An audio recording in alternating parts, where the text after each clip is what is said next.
Once again, we'd like to turn to Hebrews chapter 12 and read the first 4 verses. Wherefore, seeing we also are compassed about with so great a cloud of witnesses, let us lay aside every weight and the sin which does so easily beset us. Let us run with patience the race that is set before us, looking unto Jesus, the author and finisher of our faith, who for the joy that was set before him endured the cross, despising the shame, and is set down at the right hand of the throne of God. For consider him that endured such contradiction of sinners against himself, lest ye be wearied and faint in your minds. Ye have not yet resisted unto blood, striving against sin. Again, Hebrews is written to Jews who have been saved by the amazing grace of God, and they find themselves living their lives surrounded by the influence of unbelievers, surrounded by the influence of ritualistic religion. They were being threatened. They were experiencing persecution. And this, of course, resulted in much turmoil and difficulty. And many of these were struggling, and they were wavering in their faith. Those who had not yet returned to Judaism were contemplating a return to their old ways.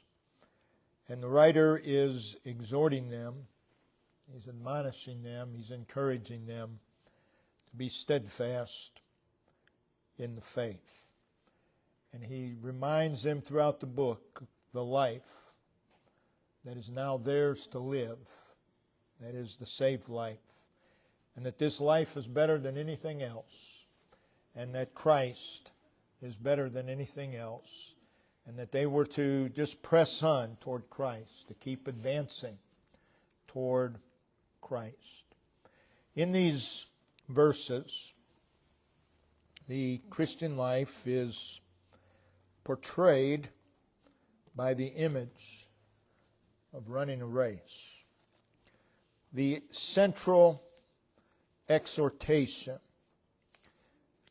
but everything else is built around, is let us run the race that is set before us.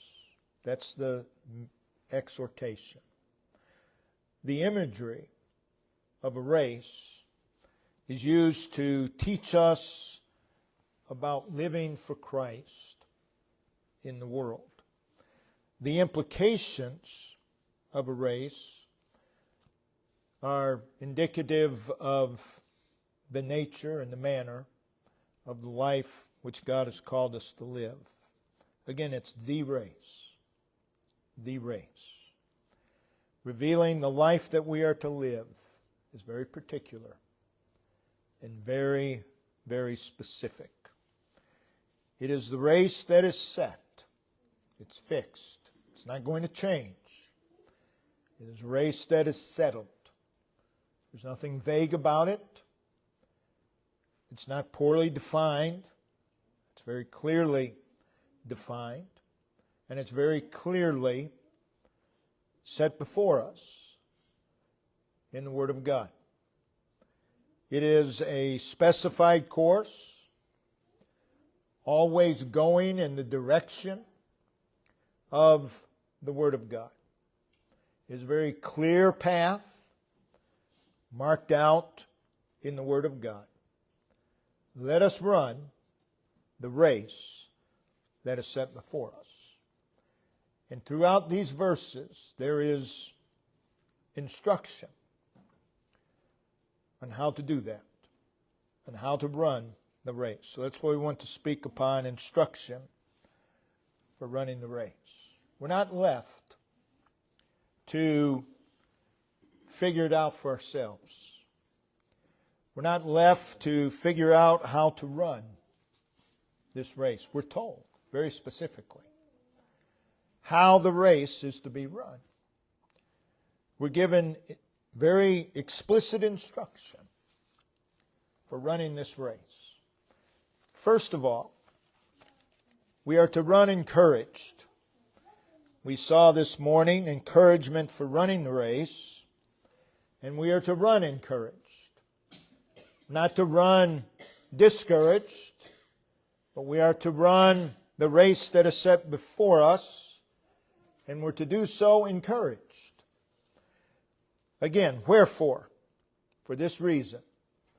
Seeing, or since, we also are compassed about with so great a cloud of witnesses. Those referred to in Hebrews 11. Again, they're not witnesses of us.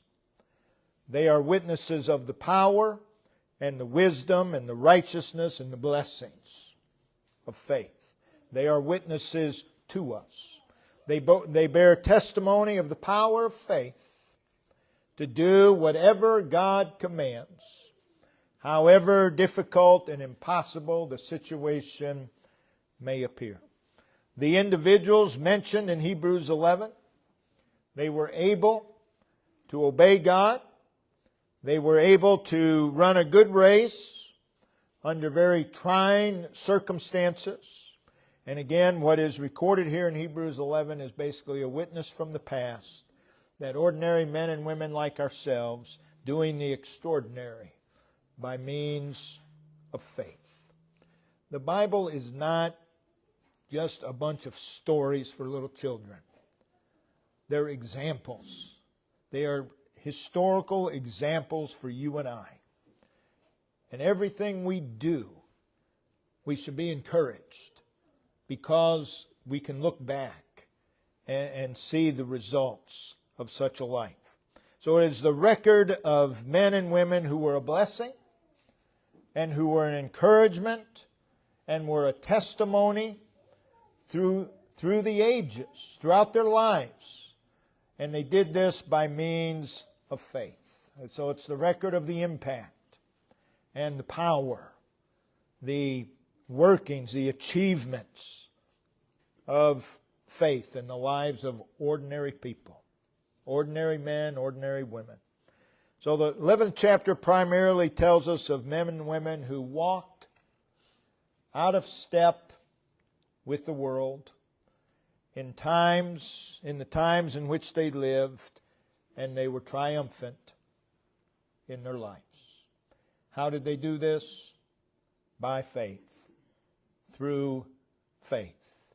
A God-energized, life-changing faith. And this, what we've read here, is in the context of this faith. So we're to run encouraged. The next thing we see is that we are to run free of weights. It is, let us lay aside every weight. It is not necessary to tell runners of a race, make sure you wear the right shoes, make sure you don't wear your boots, make sure you don't wear your high heels. They don't need to be told that. By the way, don't bring your suitcase packed. We don't expect you to run with that. Don't bring a bowling ball to carry around the track. You don't come with any of these weights. Nobody has to be told that. The Christian life, we have to be told that. God's people have to be told. You're in a race, and you don't need to be carrying around. You don't need to be trying to run this race carrying a bunch of weights. And by the way, while you're running and you see a 20-pound weight in the track over to the side, don't pick it up and run the rest of the race with it. You don't need to be told that if you're running a race. But God's people need to be told, because we are so prone not only to run with weights, but to pick more up along the way and to just carry them. Child of God needs to be instructed. Lay aside every weight. A weight is an encumbrance. It's an obstruction. It's an impediment. It's a constraint. It is anything that would hinder us in running the race. Anything that would prevent us from wanting to run the race. This is a weight. Let us lay aside every weight. And in that instruction, it's important that we realize that anything can become a weight. Anything. Many interpret this weight to be sin, and no doubt sin is a weight, but that's not what it's referring to here because it is distinguished from the word sin. Let us lay aside every weight and the sin. So this is something other than sin. So, again, it indicates that a weight can be something that is not necessarily sinful. But you try running with it, and you're committing sin because you're not able to run the race. A weight can be something that is legitimate, something that is lawful, something that is absolutely necessary. It can be anything that we allow to hinder us. It can be your children, it can be your spouse, it can be a job, it can be anything. Other interests, doesn't mean those things are sinful, but they can become a hindrance if we let them. Anything that constrains us from running this race. A weight can be what is referred to in Luke 21, verse 34, where Jesus said, "Take heed to yourselves, lest at any time your heart be overcharged with surfeiting or excess, and drunkenness, and cares of this life." And cares of this life. So it can concern our earthly responsibilities. They can get in the way. We're not to do that. We're not to allow that. Lay aside. They can be earthly burdens. The instruction is, give attention that we do not allow these to hinder us in our manner of living for God.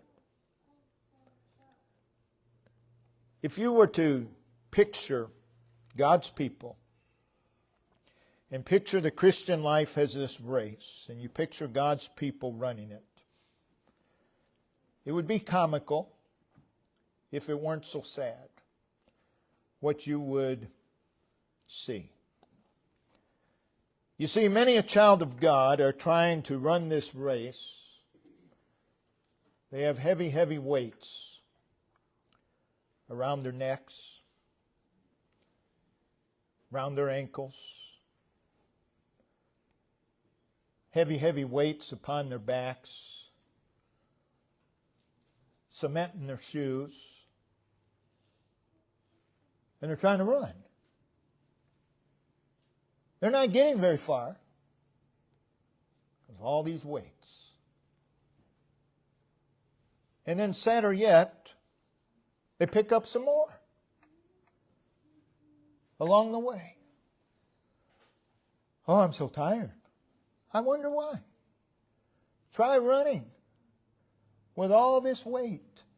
And then add decades that people have been doing that. They're not getting anywhere. And they can't. And that's really the state of Christianity today. You would see some running with long flowing robes. Oh, they look nice, but it's not conducive to running the race. We have to run free of weights. The weights hold us back. They hold us back. They restrict us. They will frustrate you. You just carry around a bowling ball for a whole day and see if you're not frustrated at the end of the day. See if you're not tired at the end of the day. Multiply that by thousands. And that's the condition of God's people trying to run this race. They cripple us in the race. And eventually you get to the point where you say, I can't do this. And you're right. Not with all these weights I can't. It's not possible. These weights will interfere with running the race. Again, not all these things are sinful. Most of them aren't. But when we let them interfere, we let them get in the way. These weights, as you read on, will weary us. They make you tired. And eventually, if you get tired enough, you faint. And he mentions both of those things. In other words, they make us spiritually unfit to run the race. And most of God's people, the state of Christendom, is spiritually unfit. And we have this race set before us. And we're to run the race. But we're spiritually unfit to do so. Notice that we're called upon to do something with these weights. Lay aside every weight. But you know what many of God's people do today?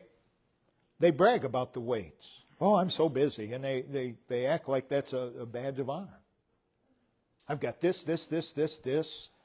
And then I got to go to lunch. And then I start all again. And there it goes again. And I'm going to pick up more weights along the way. I'm trying to live the life. You're trying to do that which is not possible. You cannot run this race with these weights. Lay aside every weight. Everything that becomes a hindrance, lay it aside. Cast it off. How do you do that? Psalm 55:22. Cast thy burden upon the Lord, and He shall sustain thee.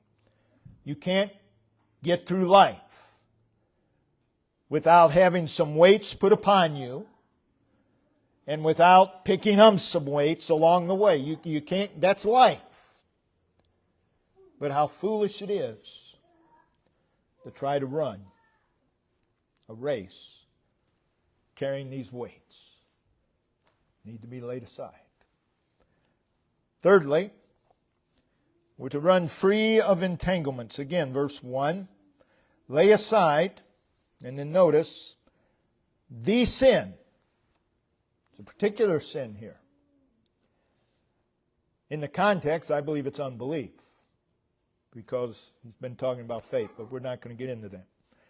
The sin. And I believe that is a sin that besets every child of God. Unbelief. The sin which doth so easily beset us.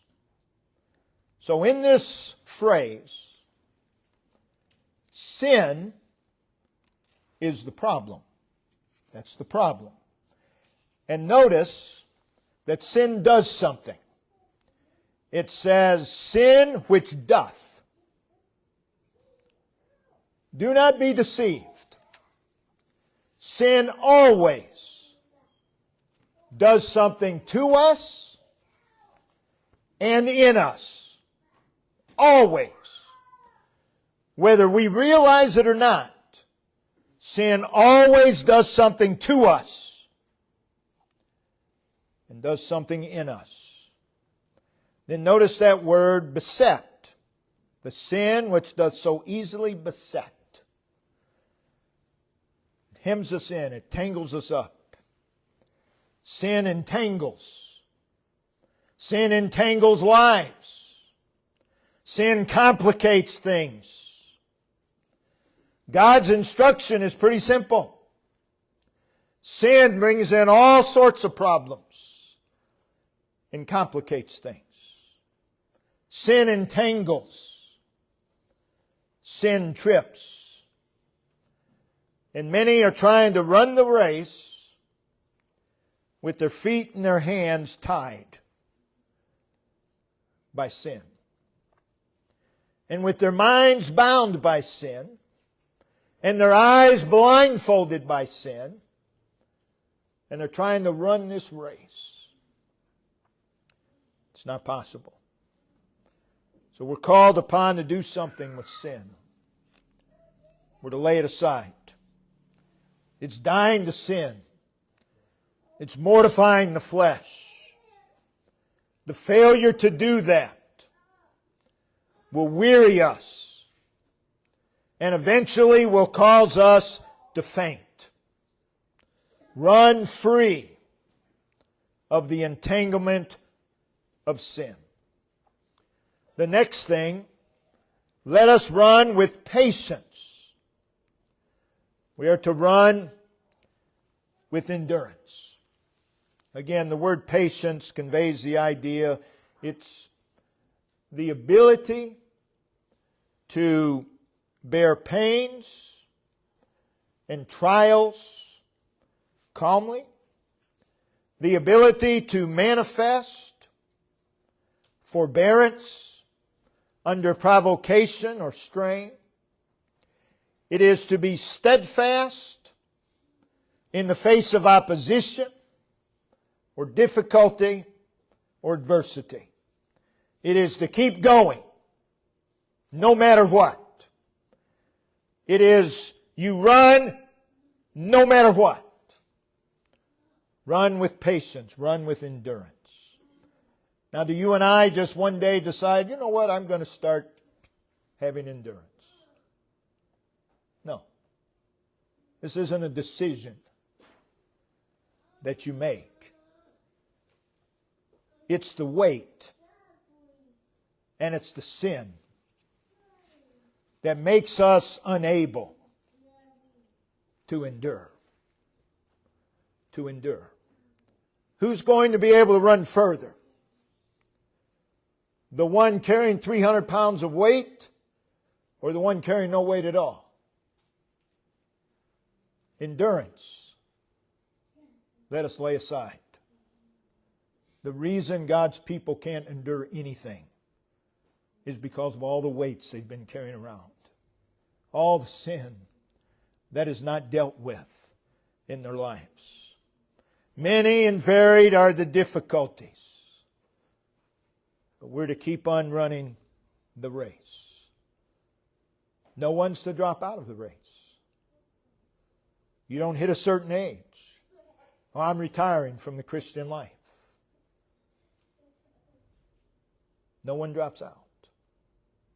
There's no stopping point. There's no quitting point. The race is run in a world that is actively opposed to God. We need endurance to keep running. No one's to drop out of the race. It's run in a world that has a powerful draining effect upon the individual. We're to endure. We're to get up the next day and run the race again. Every day. Every day it's set before us. No one's to drop out. The race is run in bodies that are filled with infirmities. You have to endure. Keep running the race. Along the way, there will be some fierce winds, some mighty storms, some rough seas. You're going to have to endure. You're going to have to endure the winds. You're going to have to endure the waves. Along the way, there'll be those running in the opposite direction, getting in the way. You've got to endure. You know who gets in the way more than the lost out in the world? Those who profess to be children of God. They get in the way. They get in the way. But you got to endure.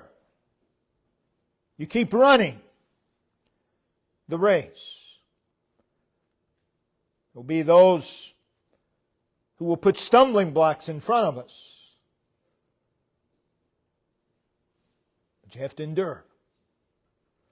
There'll be obstacles. Run with patience. There'll always be something in the way. I've heard most of my ministry people saying, well, Brother Dan, you need to understand, when this happens and this happens, I'm going to be faithful. My reply is always the same. No, you won't. No, you won't. Not unless something changes. Because you're going to just keep on doing the same old thing. It's going to be the same thing over and over. There's always going to be obstacles. There's always going to be difficulties. You have to endure. You have to persevere. Along the way, there's going to be those trying to pull you off course. You've got to endure that. You've got to keep going. Times it's going to feel like you're running through a minefield. But you have to endure. Keep running the race. And there's going to be times I just don't feel like running the race. But you got to anyway. Run the race. If you don't feel like running the race, here's what you need to do. You need to find out why. And the why lies within you. It doesn't lie within anyone else. There'll be times when it's just difficult. We have to endure. The failure to endure is none of these things that we've mentioned. The people are in the way. That's why I wasn't able to endure. There was this obstacle. That's why. No, that's not the reason. The reason is you're carrying weights. You're carrying sin. You're entangled in sin. And you're just not capable to run because of these things. We need to press on in the life that God has called us to live. Well, it's mighty difficult today. It's hard. It's always been hard. It's always been difficult. We're to endure. We're to run the race. Let go of that which hinders. Just let it go. Run free of entanglements. Then he comes to verse 2, looking unto Jesus. We're to run focused. And I believe this is the key statement. This is the key instruction. The exhortation is run the race. The key instruction to that is looking unto Jesus. How do I run encouraged when there's so much discouragement all around me? Looking unto Jesus. Get your eyes off the discouragement. Looking unto Jesus. How do I persevere? How do I endure in this life that God has called me to live? Looking unto Jesus. This is the key to running the race. In running, You can't be looking at your feet. If you do, you're going to fall. You can't be looking at your feet. And you cannot run very long looking at the grandstand or looking at the other runners or looking back. Try running forward looking back. You're not going to go far. You must look straight ahead. The goal is straight ahead. The goal is not behind you. The goal is straight ahead. Jesus is the goal. Looking unto Jesus. He's the goal. Let nothing get in the way of the goal. The goal is that we are to live like Christ. The goal is to be conformed to His image. That's the goal. And you haven't run far enough until you reach the goal. And we lose sight of the goal if we're not looking unto Jesus. This is the key to it all. Looking unto Jesus. Well, how do I do that? Hebrews 11. By faith. By faith. It's the only way you can. By faith. He's the object of faith. So the phrase looking unto Jesus means that we look off. Yes, something may catch our sight. We need to look away from it and continue to run the race. We can't get caught up in it. We can't focus on that. We have to focus on Him. We have to look away from ourselves. Oh, I'm tired. I don't feel like running. I hurt. That all may be so. Look unto Jesus. Don't focus on that. Look unto Jesus. Look away from the difficulties. Not saying they're not there. Look away from the oppositions and the obstacles. They're there. They're real. But look away from them and look unto Jesus. That's a key. Look away from all the threats of the world. Look away from the promises of the world. Look unto Jesus. Look away from the past. Looking unto Jesus. Again, this is not merely a casual glance. It's a continual looking. The casual glance is at the difficulties and the obstacles. We're not to get caught there. You can't casually glance over, but look unto Jesus. Looking unto Jesus with a steady, fixed, intent gaze.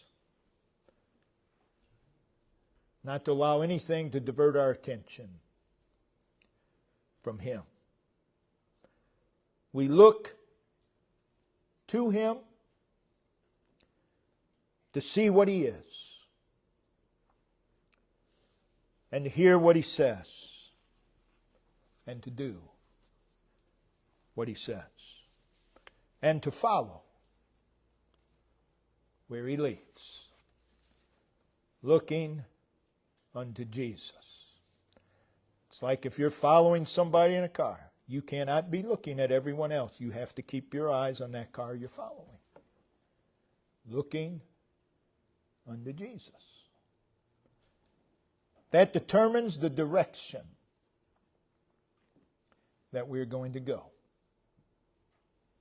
Determines what direction we're going to run. Again, not a careless glance, but a submissive and affectionate looking unto Jesus. It's our hearts occupied with Him. It's a big problem. Our hearts get occupied with a lot of other things. It's our hearts captivated and mesmerized by Christ. Looking unto Jesus, what do you see? If I look on the other runners, or if I look at myself, I'm going to be discouraged. I'm going to be depressed. Looking unto Jesus, we see the great love that God has for unworthy souls. Nothing depressing about that. Looking unto Jesus, we see that's where there's comfort. That's where there's hope. That's where there's joy. Looking unto Jesus, we're enabled to press on. Because that's where desire is fed. And that's where strength is found. Looking unto Jesus is the way to overcome all that's in the way. Looking unto Him, we see our example. We see our encouragement. It's the way to be faithful in the midst of unfaithfulness. Faithfulness. We ought to appreciate faithfulness. Faithfulness is not it's an over a length of time that someone's faithful. Faithful. And every faithful person in the Lord's service, I guarantee you, has this characteristic. They look unto Jesus. They've had just as many trials, maybe more, than those who are unfaithful. But they keep on. They keep on. Because they're looking unto Jesus. They're not being distracted by everything else. So this is how you run encouraged. Looking unto Jesus. Looking unto Jesus, this is how we become free of the weights. It encourages us to let go of the weights and the entanglements. It's how you persevere in the life that God has called us to live. And then the next thing, verse 3, run with a right mindset. Consider Him. Consider Him. That is, ponder Him. Think about Him. Think about Him carefully. Give attention to Him. Take into account Him. Who's going to do that? Who is it that is going to continually ponder and think about Him? Who is it that's going to give continual attention? Him. Who is it that no matter what's going on is going to take Him into account? Is it not the one who is looking unto Jesus? Looking unto Him, you've got to consider Him. When you see Him, you think about Him. You think about Him.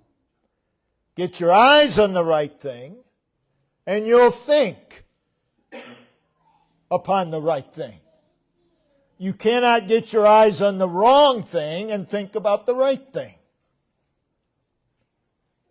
Consider Him. Think about Him. Meditate upon Him. Oh, brother so-and-so, they're such a discouragement to me. And yes, they may be. We don't deny that. Don't think about that. Look to Him. Think upon Him. Well, how do I just think about Him? Look to Him. Look to Him. Look at Him. And then pretty soon your mind is thinking. Think and meditate upon who He is. Yes, brother so-and-so is a discouragement.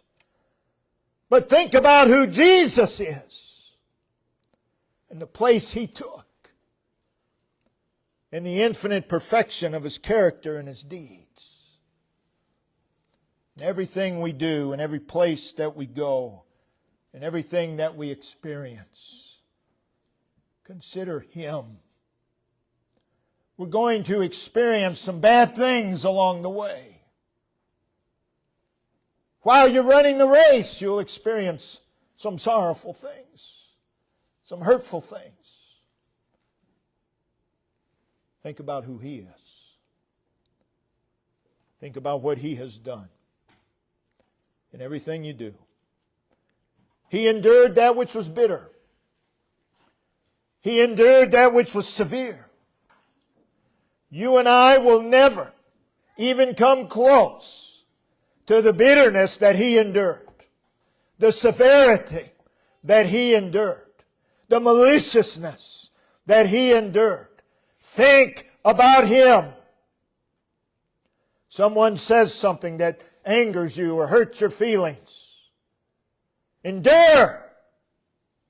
Think about Him. Think about Him. He endured the betrayal of His followers. Oh, brother so-and-so, sister so-and-so, they betrayed me. Perhaps they did. And if they didn't, someone will. And if you think that's the first time, I've got news for you. There'll be others. You got to deal with it. Endure. Consider Him. Consider Him. He endured mockery and slander. He endured it all. He never once turned aside from the path of duty. None of us can say that. But it can be said of Him. And we're to think upon Him. Never abandoning His mission. Never did He abandon it. Not for 1 second. He remained steadfast. And He finished the work which had been given Him to do. Consider Him. His love for your soul. The place that He took for you. Took the place of a criminal. Consider the price He paid for your soul. And you mean to tell me that what so-and-so said outweighs that? Something terribly wrong. Consider Him. It's an attitude. It's an attitude. It's a state of being. It's something that permeates us. Consider Him. It is think Christ. But how do you accomplish that? Looking unto Jesus. Well, how do I do that? By faith. By faith. So if while running this race, you find yourself being deterred, and we all do, look away. Look unto Jesus. Cry out to Him. Lord, I feel myself being distracted and pulled away. Get me back on track. Get me back on track. It's concentrate and focus upon Him. So there is the race. It is set before us. It is the life that we, the children of God, are to live. It's the life that we are called to live. It is our main vocation. It's why we're here. Run the race. That is, be an active participant in that race. Don't seek an exemption. Run the race. Don't look for a stopping point. Run the race. Let us be engaged in that race. That race. Many are running the wrong race. Running the wrong race. And let me tell you something, the wrong race is a rat race. You're just going in circles. You're not going to accomplish a thing. Run the race that is set before us.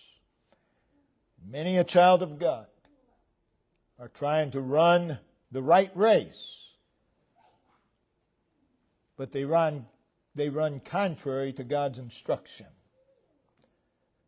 Therefore, they are disabled to run the race. And when you run contrary to the Lord's instruction, you do that long enough, you'll soon be running the wrong race. You'll be out of that race completely, and you're running another race, which is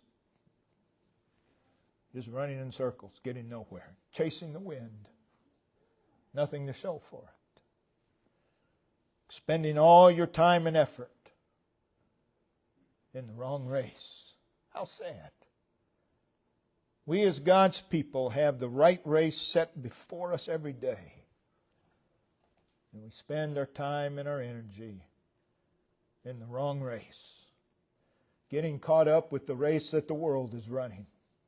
That's not the race that we're engaged in. We're engaged in the life that God has called us to live. So the race is set before us. Let us run. Let us run that race. Run that race. Brother Dave, if you'll come and lead us.